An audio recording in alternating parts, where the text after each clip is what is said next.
آل عمران۔ پناہ مانگتا ہوں میں اللہ کی شیطان مردود سے۔ اللہ کے نام سے شروع جو بڑا مہربان نہایت رحم والا ہے۔ الف لام میم۔ حقیقی معنی اللہ اور اس کے رسول صلی اللہ علیہ وسلم ہی بہتر جانتے ہیں۔ اللہ اس کے سوا کوئی لائق عبادت نہیں، وہ ہمیشہ زندہ رہنے والا ہے، سارے عالم کو اپنی تدبیر سے قائم رکھنے والا ہے۔ اے حبیب، اسی نے یہ کتاب آپ پر حق کے ساتھ نازل فرمائی ہے، یہ ان سب کتابوں کی تصدیق کرنے والی ہے جو اس سے پہلے اتاری گئی، اور اسی نے توریت اور انجیل بھی نازل فرمائی ہے، جیسے اس سے قبل لوگوں کی رہنمائی کے لیے کتابیں اتاری گئی، اور اب اسی طرح اس نے حق اور باطل میں امتیاز کرنے والا قرآن نازل فرمایا ہے۔ بے شک جو لوگ اللہ کی آیتوں کا انکار کرتے ہیں ان کے لیے سنگین عذاب ہے، اور اللہ بڑا غالب انتقام لینے والا ہے۔ یقیناً اللہ پر زمین اور آسمان کی کوئی بھی چیز مخفی نہیں، وہی ہے جو ماؤں کے رحموں میں تمہاری صورتیں جس طرح چاہتا ہے بناتا ہے، اس کے سوا کوئی لائق پرستش نہیں، وہ بڑا غالب بڑی حکمت والا ہے۔ وہی ہے جس نے آپ پر کتاب نازل فرمائی جس میں سے کچھ آیتیں محکم یعنی ظاہراً بھی صاف اور واضح معنی رکھنے والی ہے، وہی احکام کتاب کی بنیاد ہے، اور دوسری آیتیں متشابہ یعنی معنی میں کئی احتمال اور اشتباہ رکھنے والی ہے۔ سو وہ لوگ جن کے دلوں میں کجی ہے اس میں سے صرف متشابہات کی پیروی کرتے ہیں، فقط فتنہ پروری کی خواہش کے زیر اثر اور اصل مراد کی بجائے من پسند معنی مراد لینے کی غرض سے، اور اس کی اصل مراد کو اللہ کے سوا کوئی نہیں جانتا، اور علم میں کامل پختگی رکھنے والے کہتے ہیں کہ ہم اس پر ایمان لائے، ساری کتاب ہمارے رب کی طرف سے اتری ہے، اور نصیحت صرف اہل دانش کو ہی نصیب ہوتی ہے، اور عرض کرتے ہیں اے ہمارے رب، ہمارے دلوں میں کجی پیدا نہ کر اس کے بعد کہ تو نے ہمیں ہدایت سے سرفراز فرمایا ہے، اور ہمیں خاص اپنی طرف سے رحمت عطا فرما، بے شک تو ہی بہت عطا فرمانے والا ہے۔ اے ہمارے رب، بے شک تو اس دن جس میں کوئی شک نہیں سب لوگوں کو جمع فرمانے والا ہے، یقیناً اللہ اپنے وعدے کے خلاف نہیں کرتا۔ بے شک جنہوں نے کفر کیا نہ ان کے مال انہیں اللہ کے عذاب سے کچھ بھی بچا سکیں گے، اور نہ ان کی اولاد، اور وہی لوگ دوزخ کا ایندھن ہے۔ ان کا بھی قوم فرعون اور ان سے پہلی قوموں جیسا طریقہ ہے، جنہوں نے ہماری آیتوں کو جھٹلایا تو اللہ نے ان کے گناہوں کے باعث انہیں پکڑ لیا، اور اللہ سخت عذاب دینے والا ہے۔ کافروں سے فرما دے تم عنقریب مغلوب ہو جاؤ گے اور جہنم کی طرف ہانکے جاؤ گے، اور وہ بہت ہی برا ٹھکانہ ہے۔ بے شک تمہارے لیے ان دو جماعتوں میں ایک نشانی ہے جو میدان بدر میں آپس میں مقابل ہوئی، ایک جماعت یعنی اہل ایمان نے اللہ کی راہ میں دفاعی جنگ کی، اور دوسری کافر تھی یعنی کفار مکہ، جنہوں نے مدینہ کے پرامن مسلمانوں پر فوج کشی کی، وہ انہیں اپنی آنکھوں سے اپنے سے دو گنا دیکھ رہے تھے، اور اللہ اپنی مدد کے ذریعے جسے چاہتا ہے تقویت دیتا ہے۔ یقیناً اس واقعے میں آنکھ والوں کے لیے بڑی عبرت ہے۔ لوگوں کے لیے ان خواہشات کی محبت خوب آراستہ کر دی گئی ہے جن میں عورتیں اور اولاد اور سونے اور چاندی کے جمع کیے ہوئے خزانے اور نشان کیے ہوئے خوبصورت گھوڑے ہیں، اور مویشی اور کھیتی شامل ہے۔ یہ سب دنیاوی زندگی کا سامان ہے اور اللہ کے پاس بہتر ٹھکانہ ہے۔ اے حبیب، آپ فرما دیں، کیا میں تمہیں ان سب سے بہترین چیز کی خبر دوں؟ ہاں، پرہیزگاروں کے لیے ان کے رب کے پاس ایسی جنتیں ہیں جن کے نیچے نہریں بہتی ہیں، وہ ان میں ہمیشہ رہیں گے۔ ان کے لیے پاکیزہ بیویاں ہوں گی، اور سب سے بڑی بات یہ کہ اللہ کی طرف سے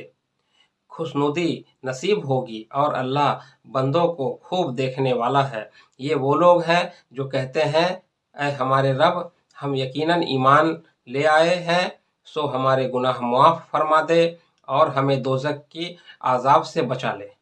یہ لوگ صبر کرنے والے ہیں اور قول و عمل میں سچائی والے ہیں، اور ادب و اطاعت میں جھکنے والے ہیں، اور اللہ کی راہ میں خرچ کرنے والے ہیں، اور رات کے پچھلے پہر اٹھ کر اللہ سے معافی مانگنے والے ہیں۔ اللہ نے اس بات پر گواہی دی کہ اس کے سوا کوئی لائق عبادت نہیں، اور فرشتوں نے اور علم والوں نے بھی، اور ساتھ یہ بھی کہ وہ ہر تدبیر عدل کے ساتھ فرمانے والا ہے۔ اس کے سوا کوئی لائق پرستش نہیں، وہی غالب حکمت والا ہے۔ بے شک دین اللہ کے نزدیک اسلام ہی ہے، اور اہل کتاب نے جو اپنے پاس علم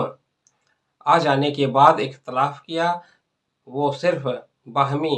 حسد و عناد کے باعث تھا، اور جو کوئی اللہ کی آیتوں کا انکار کرے تو بے شک اللہ حساب میں جلدی فرمانے والا ہے۔ اے حبیب صلی اللہ علیہ وسلم، اگر پھر بھی آپ سے جھگڑا کرے تو فرما دیں کہ میں نے اور جس نے بھی میری پیروی کی اپنا روئے نیاز اللہ کے حضور جھکا دیا ہے، اور آپ اہل کتاب اور ان پڑھ لوگوں سے فرما دیں،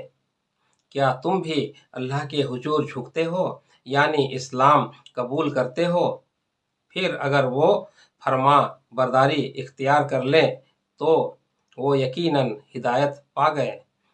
اور اگر منہ پھیر لے تو آپ کے ذمے فقط حکم پہنچا دینا ہی ہے، اور اللہ بندوں کو خوب دیکھنے والا ہے۔ یقیناً جو لوگ اللہ کی آیتوں کا انکار کرتے ہیں اور انبیاؤں کو ناحق قتل کرتے ہیں، اور لوگوں میں سے بھی انہیں قتل کرتے ہیں جو عدل و انصاف کا حکم دیتے ہیں، سو آپ انہیں دردناک عذاب کی خبر سنا دیں۔ یہ وہ لوگ ہیں جن کے اعمال دنیا اور آخرت دونوں میں غارت ہو گئے، اور ان کا کوئی مددگار نہیں ہوگا۔ کیا آپ نے ان لوگوں کو نہیں دیکھا جنہیں علم کتاب میں سے ایک حصہ دیا گیا؟ وہ کتاب الہی کی طرف بلائے جاتے ہیں تاکہ وہ کتاب ان کے درمیان نزاعات کا فیصلہ کر دے، تو پھر ان میں سے ایک طبقہ منہ پھیر لیتا ہے، اور وہ روگردانی کرنے والے ہی ہیں۔ یہ روگردانی کی ضرورت اس لیے کہ وہ کہتے ہیں کہ ہمیں گنتی کے چند دنوں کے سوا دوزخ کی آگ مس نہیں کرے گی، اور وہ اللہ پر جو بہتان باندھتے ہیں، اس نے ان کو اپنی دین کے بارے میں فریب میں مبتلا کر دیا ہے۔ سو کیا حال ہوگا جب ہم ان کو اس دن جس کے بپا ہونے میں کوئی شک نہیں جمع کریں گے، اور جس جان نے جو کچھ بھی اعمال میں سے کمایا ہوگا اسے اس کا پورا پورا بدلہ دیا جائے گا اور ان پر کوئی ظلم نہیں کیا جائے گا۔ اے حبیب صلی اللہ علیہ وسلم، یوں عرض کیجئے، اے اللہ سلطنت کے مالک، تو جسے چاہے سلطنت عطا فرما دے اور جس سے چاہے سلطنت چھین لے، اور تو جسے چاہے عزت عطا فرما دے اور جسے چاہے ذلت دے۔ ساری بھلائی تیرے ہی دست قدرت میں ہے، بے شک تو ہر چیز پر بڑی قدرت والا ہے۔ تو ہی رات کو دن میں داخل کرتا ہے اور دن کو رات میں داخل کرتا ہے، اور تو ہی زندہ کو مردہ سے نکالتا ہے اور مردہ کو زندہ سے نکالتا ہے، اور جسے چاہتا ہے بغیر حساب کے اپنی نوازشات سے بہرا اندوز کرتا ہے۔ مسلمانوں کو چاہیے کہ اہل ایمان کو چھوڑ کر کافروں کو دوست نہ بنائیں، اور جو کوئی ایسا کرے گا اس کے لیے اللہ کی دوستی میں سے کچھ نہیں ہوگا سوائے اس کے کہ تم ان کے شر سے بچنا چاہو، اور اللہ تمہیں اپنی ذات کے غضب سے ڈراتا ہے اور اللہ ہی کی طرف لوٹ کر جانا ہے۔ آپ فرما دیں کہ جو تمہارے سینوں میں ہے، خواہ تم اسے چھپاؤ یا اسے ظاہر کر دو، اللہ اسے جانتا ہے، اور جو کچھ آسمانوں اور زمین میں ہے وہ خوب جانتا ہے، اور اللہ ہر چیز پر بڑا قادر ہے۔ جس دن ہر جان ہر اس نیکی کو بھی اپنے سامنے حاضر پا لے گی جو اس نے کی تھی، اور ہر برائی کو بھی جو اس نے کی تھی، تو وہ آرزو کرے گی کاش میرے اور اس برائی یا اس دن کے درمیان بہت زیادہ فاصلہ ہوتا۔ اور اللہ تمہیں اپنی ذات کے غضب سے ڈراتا ہے، اور اللہ بندوں پر بہت مہربان ہے۔ اے حبیب صلی اللہ علیہ وسلم، آپ فرما دیں، اگر تم اللہ سے محبت کرتے ہو تو میری پیروی کرو، تب اللہ تمہیں اپنا محبوب بنا لے گا اور تمہارے لیے تمہارے گناہ معاف فرما دے گا، اور اللہ نہایت بخشنے والا مہربان ہے۔ آپ فرما دیں کہ اللہ اور رسول صلی اللہ علیہ وسلم کی اطاعت کرو، پھر اگر وہ روگردانی کرے تو اللہ کافروں کو پسند نہیں کرتا۔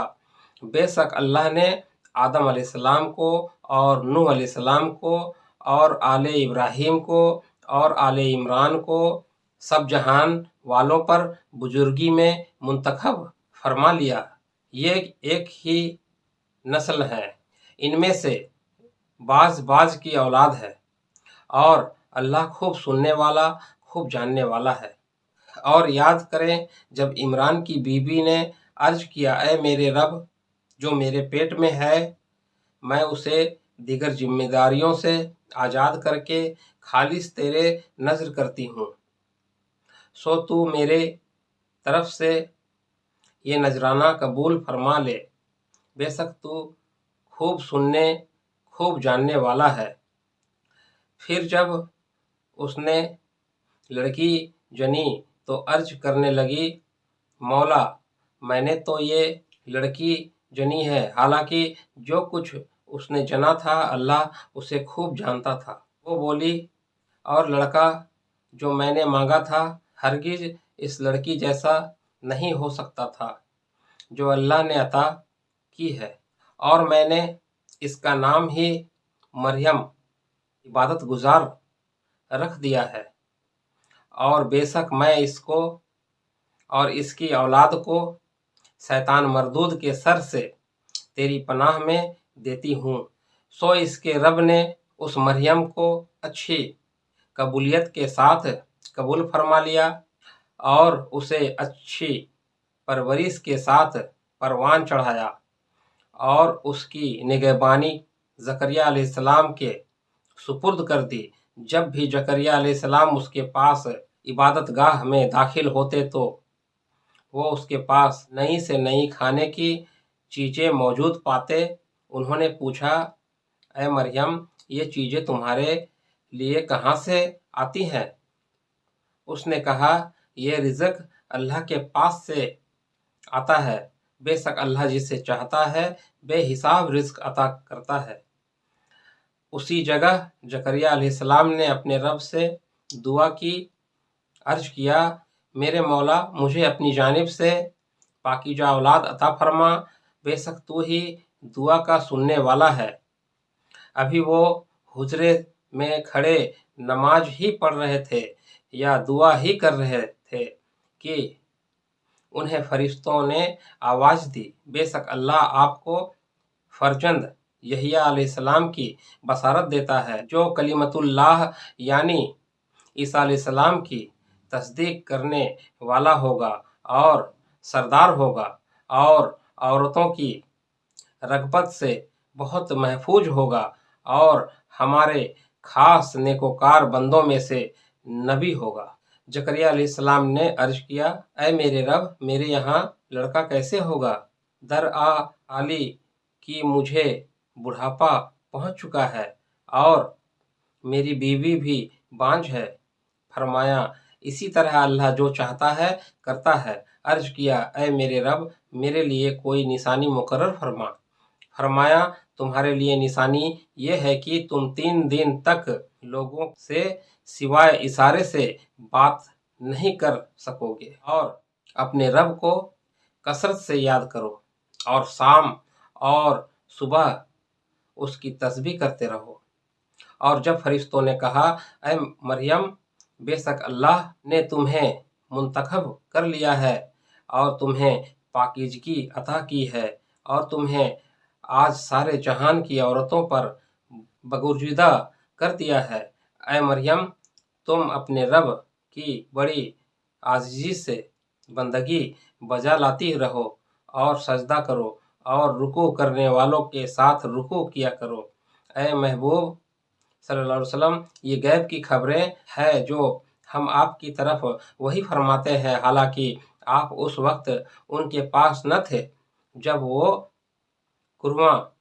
اندازی کے طور پر اپنے کلم پھینک رہے تھے کہ ان میں سے کون مریم کی کفالت کرے، اور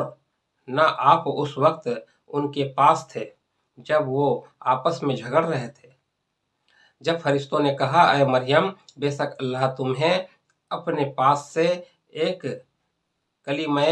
خاص کی بشارت دیتا ہے جس کا نام مسیح عیسیٰ بن مریم علیہ السلام ہوگا، وہ دنیا اور آخرت دونوں میں قدر و منزلت والا ہوگا اور اللہ کے خاص قربت یافتہ بندوں میں سے ہوگا، اور وہ لوگوں سے گہوارے میں اور پختہ عمر میں یکساں گفتگو کرے گا اور وہ اللہ کے نیکوکار بندوں میں سے ہوگا۔ مریم علیہ السلام نے عرض کیا اے میرے رب میرے یہاں کیسے لڑکا ہوگا؟ درحالی کہ مجھے تو کسی شخص نے ہاتھ تک نہیں لگایا۔ ارشاد ہوا اسی طرح اللہ جو چاہتا ہے پیدا فرماتا ہے۔ جب کسی کام کے کرنے کا فیصلہ فرما لیتا ہے تو اس سے فقط اتنا فرماتا ہے کہ ہو جا، وہ ہو جاتا ہے، اور اللہ اسے کتاب اور حکمت اور توریت اور انجیل سب کچھ سکھائے گا، اور وہ بنی اسرائیل کی طرف رسول ہوگا۔ ان سے کہے گا کہ بے شک میں تمہارے پاس تمہارے رب کی جانب سے ایک نشانی لے کر آیا ہوں۔ میں تمہارے لیے مٹی سے پرندے کی شکل جیسا ایک پتلا بناتا ہوں، پھر میں اس میں پھونک مارتا ہوں سو وہ اللہ کے حکم سے فوراً اڑنے والا پرندہ ہو جاتا ہے، اور میں مادرزات اندھے اور سفید داغ والے کو شفا یاب کرتا ہوں، اور میں اللہ کے حکم سے مردے کو زندہ کر دیتا ہوں، اور جو کچھ تم کھا کر آئے ہو، جو کچھ تم اپنے گھروں میں جمع کرتے ہو، میں تمہیں وہ سب کچھ بتا دیتا ہوں۔ بے شک اس میں تمہارے لیے نشانی ہے اگر تم ایمان رکھتے ہو، اور میں اپنے سے پہلے اتری ہوئی کتاب توریت کی تصدیق کرنے والا ہوں، اور یہ اس لیے کہ تمہاری خاطر بعض ایسی چیزیں حلال کر دوں جو تم پر حرام کر دی گئی تھی، اور تمہارے پاس تمہارے رب کی طرف سے نشانی لے کر آیا ہوں، سو اللہ سے ڈرو اور میری اطاعت اختیار کر لو۔ دوستو، آج کی ویڈیو میں اتنا ہی۔ اللہ نے چاہا تو اگلے ویڈیو میں پھر ہماری ملاقات ہوگی۔ تب تک کے لیے اپنا خیال رکھیں اور ہمیشہ مسکراتے رہیں۔